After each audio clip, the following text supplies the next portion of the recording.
স্টেজে দাঁড়িয়ে নিজের জীবন কাহিনী বলতে গিয়ে এক পর্যায়ে অনির্বাণকে চরম অপমান করলো রাই। হ্যাঁ বন্ধুরা, ভিডিওতে লাইক দিয়ে দেখতে থাকুন। রাইয়ের হাতে মাইকটা দেওয়া মাত্রই রাই বলতে থাকে যে আমার সংসার জীবনের অভিজ্ঞতা থেকে আমি এতটুকু অন্তত বলতে পারি যে আমি শত চেষ্টা করেও যেখানে কিনা আমি কোনো সময় আমার প্রাপ্য সম্মানটুকু অর্জন করতে পারিনি, সেখানে আমি আমার কাজের দিকে আমার দক্ষতা এবং আমার ডেডিকেশন দিয়ে আমি আমার প্রাপ্য সম্মানটুকু অর্জন করতে পেরেছি। আর সেটারই প্রমাণ এই অ্যাওয়ার্ডটা, এমপ্লয়ার অফ দ্য ইয়ার। এটা আমার জীবনের সবথেকে বড় অর্জন, আর এটা আমাকে আরও বেশি ইন্সপায়ার করছে আগামী দিনে যাতে আমি আমার কাজটাকে আরও বেশি ভালো করে করতে পারি সেটার জন্য।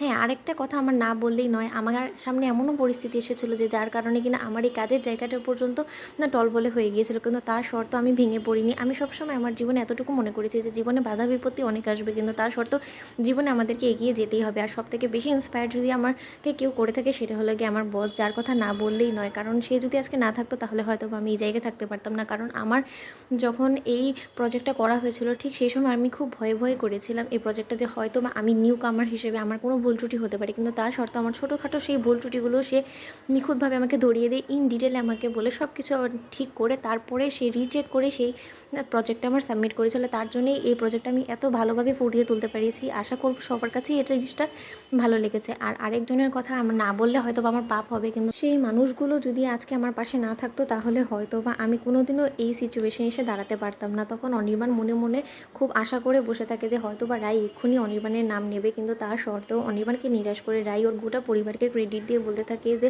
আজকে আমার পরিবার আমার সকল বিপদ আপদে ছিল বিধায় আজকে আমি সুস্থ সবলভাবে আবারও আপনাদের সকলের মাঝে ফিরতে পেরেছি, অ্যাওয়ার্ডটা হাতে তুলে নিতে পেরেছি। কারণ আমার অফিসের প্রত্যেকটা স্টাফ থেকে শুরু করে সকলে মিলে, আমার শুভাকাঙ্ক্ষীরা সকলে মিলে আমার সুস্থতার জন্য প্রার্থনা করেছে। ইভেন আমার বস আমার এতগুলো দিন আমি স্কিপ করা সত্ত্বেও আমাকে চাকরি থেকে তিনি বাদ দেয়নি, তিনি উল্টো আমাকে অগ্রিম মাইনেটাও দিয়ে দিয়েছে যাতে আমি আমার সংসারটাকে সচলভাবে রাখতে পারি। তার জন্য আমার বসের প্রতি কৃতজ্ঞতার শেষ নেই। আর আমরা যখন কোনো একটা প্রজেক্ট সাকসেসফুলি কমপ্লিট করতে পারি সেটা আমাদের সকল এমপ্লয়ীদের একটা সাকসেস এবং অ্যাচিভমেন্ট। এটা শুধু আমার একার অর্জন না, আমি আমার এই অ্যাওয়ার্ডটা সেই সকলকে উৎসর্গ করে দিলাম। আর তার থেকেও বড় কথা, যিনি কিনা আমার গুরু ছিল, হ্যাঁ একটা সময় আমি এরকম কোনো কাজই পারতাম না, আমাকে যে নিখুঁতভাবে সব কিছু হাতে করি যার থেকে আমার পাওয়া সে হলো গিয়ে একজন যার কাছে কিনা আমি আগের অফিসে এই সকল কাজগুলো শিখেছি।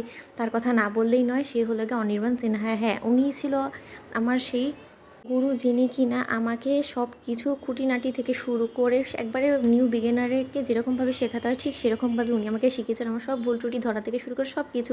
তখন এই কথা বলা মাত্র আরেক সাংবাদিক বলতে থাকে যে আপনি যদি কোনো কিছু না মনে করেন আমি একটা প্রশ্ন করতে চাই, ওনার সাথে আপনার পার্সোনাল লাইফেও একটা সম্পর্ক আছে, আর আমি যদি খুব একটা ভুল না হয়ে থাকি সেটা নিশ্চয়ই হাজব্যান্ড ওয়াইফের, রাইট? তখন এই কথা বলা মাত্র রাই বলতে থাকে যে এখানে তোমরা আমাদের পার্সোনাল লাইফ নিয়ে কথা বলছি না, তাহলে সেটা না হয় বাদই গেলেও। তো বন্ধুরা, ভিডিওটি ভালো লেগে থাকলে লাইক কমেন্ট শেয়ার করে সাবস্ক্রাইব করতে ভুলো না।